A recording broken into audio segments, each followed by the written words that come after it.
Pesantren Al Zaitun yang berada di Indramayu, Jawa Barat sedang menjadi topik perbincangan beberapa waktu terakhir. Sepak terjang sang pendiri sekaligus pimpinan pondok pesantren, Panji Gumilang, membuat pemerintah dan kepolisian turun tangan. Panji pun sudah menjalani pemeriksaan dan terancam pidana.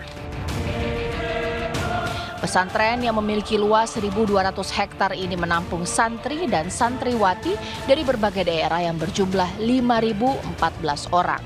Mereka tersebar di sejumlah tingkatan pendidikan seperti Madrasah Ibtidaiyah sebanyak 1.289 orang, Madrasah Sanawiyah 1.979, dan Madrasah Aliyah 1.746 siswa.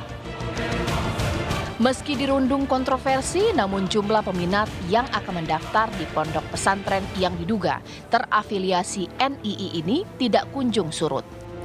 Dari informasi yang beredar menyebutkan, calon santri yang mendaftar sudah mencapai 1.000 orang lebih dari kuota 800 yang disediakan. Lalu, bagaimana nasib para santri dan santriwati jika kemudian Panji Gumilang terjerat pidana? Akankah pesantren terbesar di Jawa Barat ini akan dibukukan?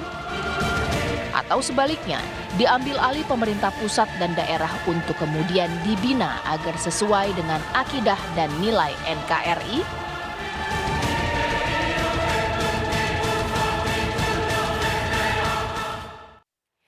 Ya pemirsa, saat ini pemerintah pun memang sedang mengkaji pemirsa. Berbagai macam usulan tim investigasi kemudian ditujukan mengenai pondok pesantren Al Zaitun. Bahkan banyak sekali saat ini dorongan agar pondok pesantren Al Zaitun dibubarkan ataupun juga dibukukan. Tapi tampaknya pemerintah masih pikir-pikir dulu dan masih memilih opsi untuk membina. Itu yang akan saya bahas di Apa Kabar Indonesia malam hari ini pemirsa, nasib santri pondok pesantren Al Zaitun.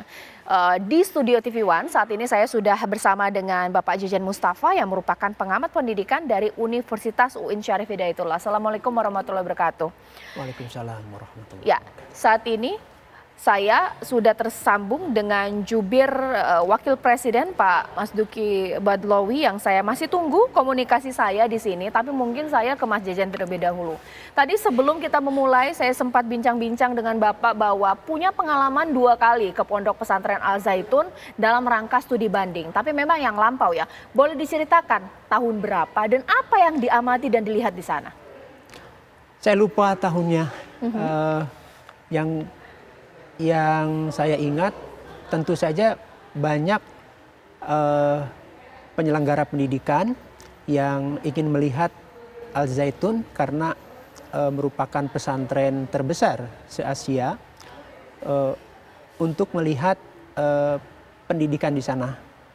Yang kita tahu bukan saja proses pendidikan yang ada di sana, tetapi juga pengembangan dari sisi katakanlah pertanian, kemudian tentang peternakan dan lain-lain. Kami tidak sampai menggali betul atau membicarakan hal-hal yang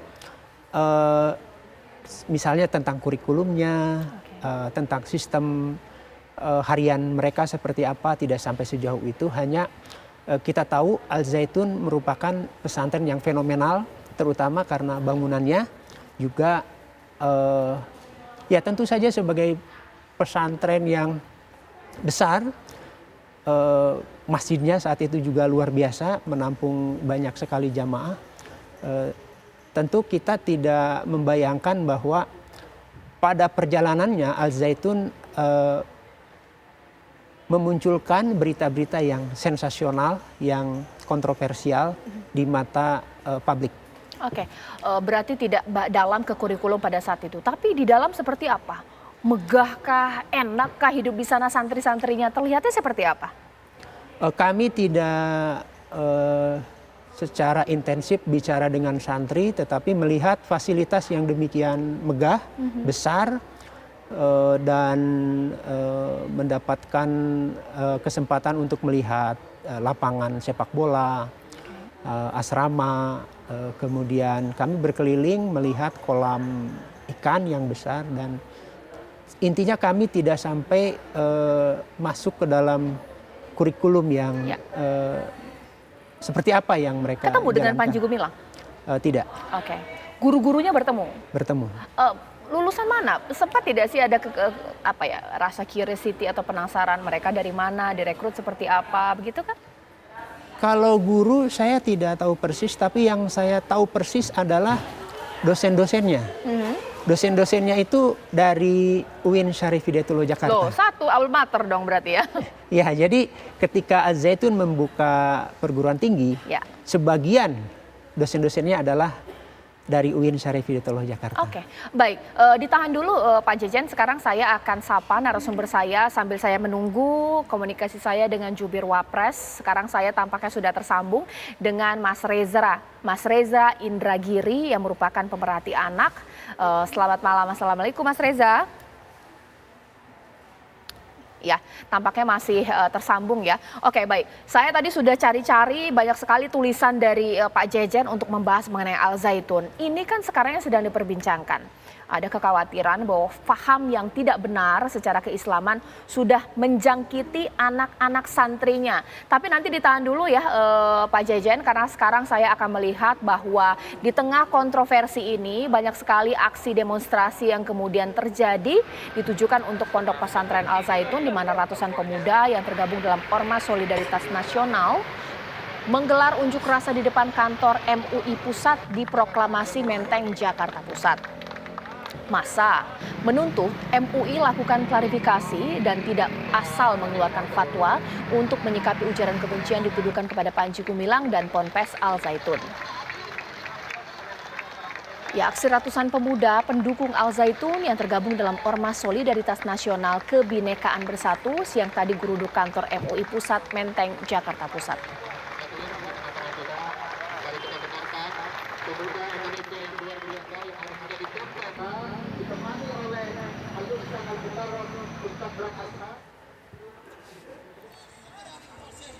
Sementara itu aksi menyuruhkan agar Panji Gumilang ditangkap karena mengajarkan paham menyimpang terjadi di Mataram, NTB. Ya, ini tampaknya berbeda dengan demo yang tadi sebelumnya di kantor MUI Pusat, pemirsa. Bertolak belakang dengan demo tadi, ini ada ratusan umat Islam di Lombok unjuk rasa ke Mapolda NTB, pemirsa. Aksi kelompok yang tergabung dari berbagai organisasi masyarakat tersebut meminta kepada Kapolri melalui Kapolda NTB menangkap pimpinan Al-Zaitun Panji Gumilang beserta para pengikutnya.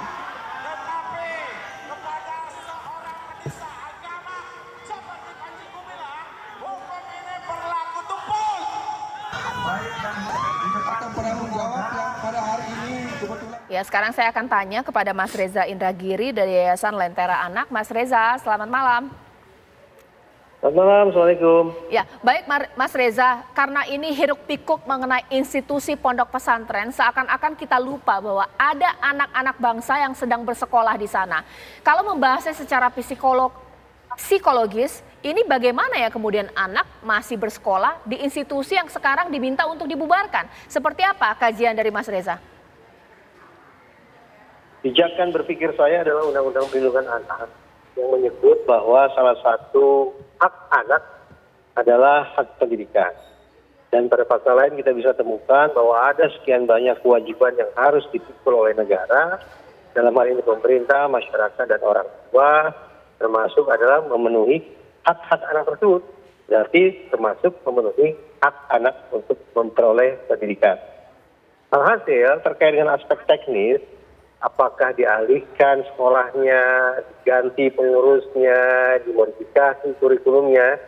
Saya pikir itu pada aspek teknis yang lebih mendasar adalah bagaimana memastikan bahwa seluruh pihak punya keinsafan yang sama.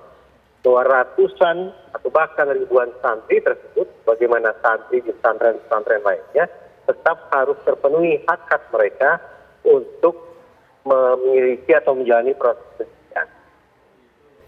Baik.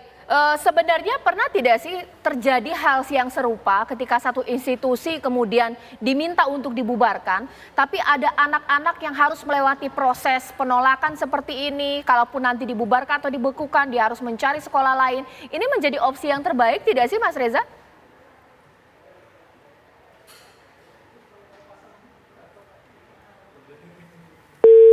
Baik. Baik, komunikasi saya sedikit terganggu dengan Mas Reza. Mungkin kembali dengan ke Pak Jejen yang nanti akan saya tanya sesaat lagi. Sebenarnya kalau kita melihat dari sudut pandang anak yang punya hak untuk bersekolah, di tengah polemik ini, lantas negara memposisikan diri seperti apa? Kalaulah dibina, tepat tidak? Kan ajarannya sudah menyimpang sejak lama. Sesaat lagi di Apa Kabar Indonesia Malam.